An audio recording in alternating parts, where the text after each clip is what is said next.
नमस्कार दोस्तों, हम खुश कैसे रहें श्रृंखला में आपका स्वागत है। मैं शैलेंद्र चमोली हूं और आपके समय के लिए धन्यवाद। हम खुश कैसे रहें भाग 27 में आपका हार्दिक स्वागत करता हूं।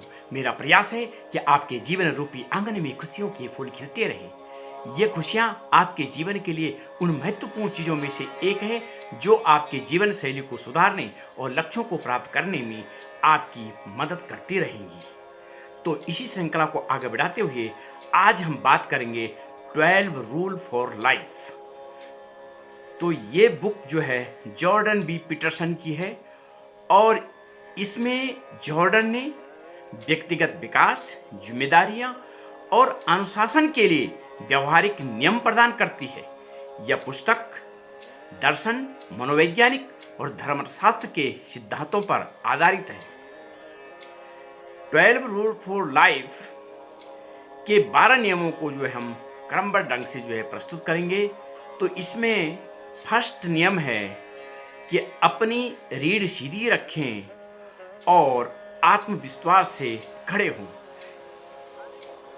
तो यह नियम व्यक्तिगत ताकत और आत्मसम्मान के महत्व पर जोर देता है। लेखक कहता है कि आत्मविश्वास से खड़ा होना आपके मस्तिष्क में सकारात्मक प्रभाव डालता है और जिससे आप अधिक साहसी और सम्मानित महसूस करते हैं। यह शारीरिक भाषा का प्रतीकात्मक महत्व भी बताता है। नंबर 2 है खुद को वैसा ही देखभाल करें जैसे आप जो है किसी प्रियजन की करते हैं। तो कई लोग अपने लिए जो है उतनी परवाह नहीं करते हैं जितनी वे दूसरों की करते हैं। यह नियम आत्म प्रेम और जिम्मेदारी का महत्व बताता है और अगर आप अपनी भलाई का ख्याल नहीं रखते तो आप दूसरों की मदद में भी जो है सक्षम नहीं है। तीसरा है अपने दोस्तों का चुनाव जो है सावधानी से करें।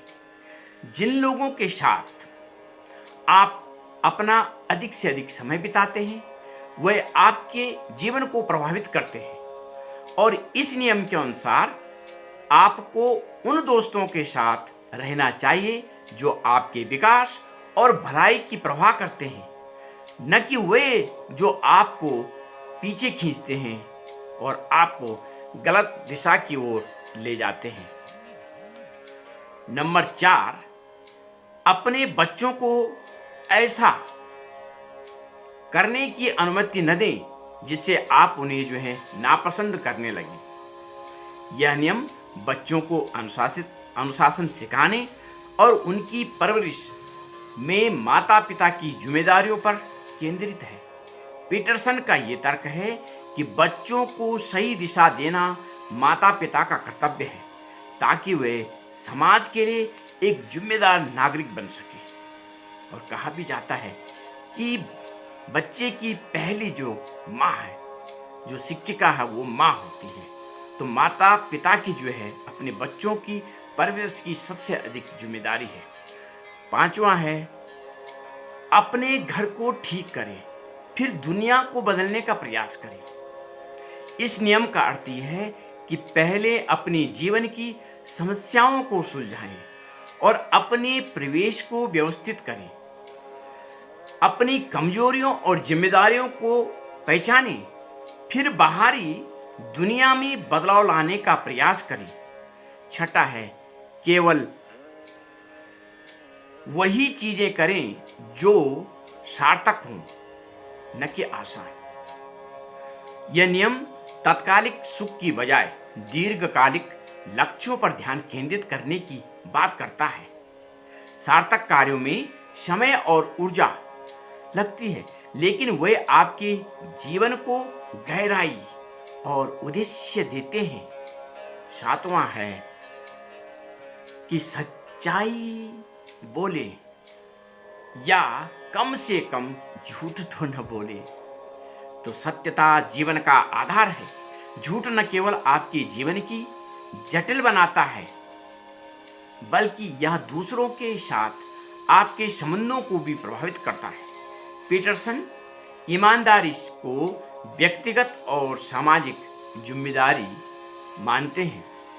और 8वां है, यह माने कि आप जो जानते हैं वह पर्याप्त नहीं है। सुनने का महत्व इस नियम पर का आधार है। दूसरों से सीखने के लिए खुला मन रखिए और उनकी बातों को ध्यान से सुने। यह संवाद को गहरा और समझ को व्यापक बनाता है। 9वां है, सटीक और स्पष्ट बोले। यह नियम बताता है कि शब्दों का चयन सोच समझकर करना चाहिए।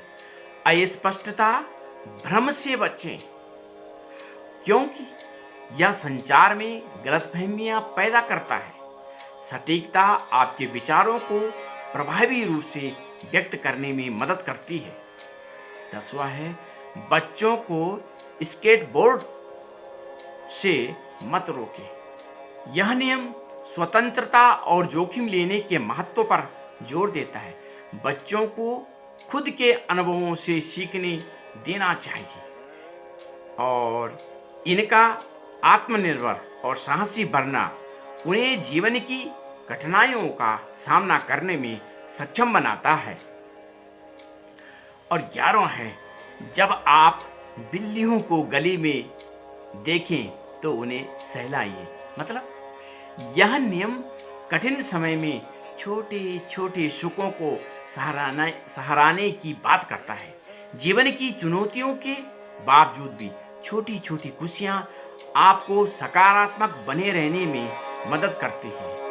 और 12वां है, जब आप सीढ़ियाँ चढ़ें तो ऊपर देखें। इसका मतलब ये है कि अपने अतीत से तुलना करना आपको अपनी प्रगति को समझाने में मदद करता है। दूसरों की तुलना में अपने विकास पर ध्यान देना केंद्रित करें, क्योंकि यह अधिक प्रेरणादायक और व्यक्तिगत होता है। और पुस्तक की प्रमुख थीम और प्रभाव कुछ हम इस प्रकार से व्यक्त कर सकते हैं कि यह पुस्तक जीवन में अनुशासन, जिम्मेदारियां और उद्देश्य खोजने की प्रेरणा देती है। पीटरसन ने इन नियमों को दार्शनिक दृष्टिकोण, व्यक्तिगत कहानियों और मनोवैज्ञानिक शोधों के साथ प्रस्तुत किया है। और यह पुस्तक पाठकों को सोचने, कार्य करने और बेहतर बनाने के लिए प्रेरित करती है। और अंत में हम कह सकते हैं कि जॉर्डन बी पीटरसन की ये बुक व्यक्तिगत विकास, आधुनिक जीवन की जटिलताओं को समझने का एक मूल्यवान मार्गदर्शक है। और यह जिम्मेदारी, अनुशासन और व्यक्तिगत शक्ति के महत्व को गहराई से समझाती है। और फाइनली, अगर आप इस वीडियो के अंत में पहुंच गए हैं तो आपका बहुत बहुत आपको बधाई, बहुत बहुत कांग्रेचुलेशन। बहुत ही कम लोग होते हैं जो नॉलेज पर अपना टाइम इन्वेस्ट करते हैं, वरना कहीं भी आप अपना टाइम वेस्ट कर सकते थे। और यदि आपको मेरी मेहनत पसंद आई है तो आप इस वीडियो को लाइक, शेयर और सब्सक्राइब कीजिए। और फिर हम आपसे मिलेंगे हम खुश कैसे रहें भाग 28 के साथ। तो इसी के साथ जय हिंद, जय भारत।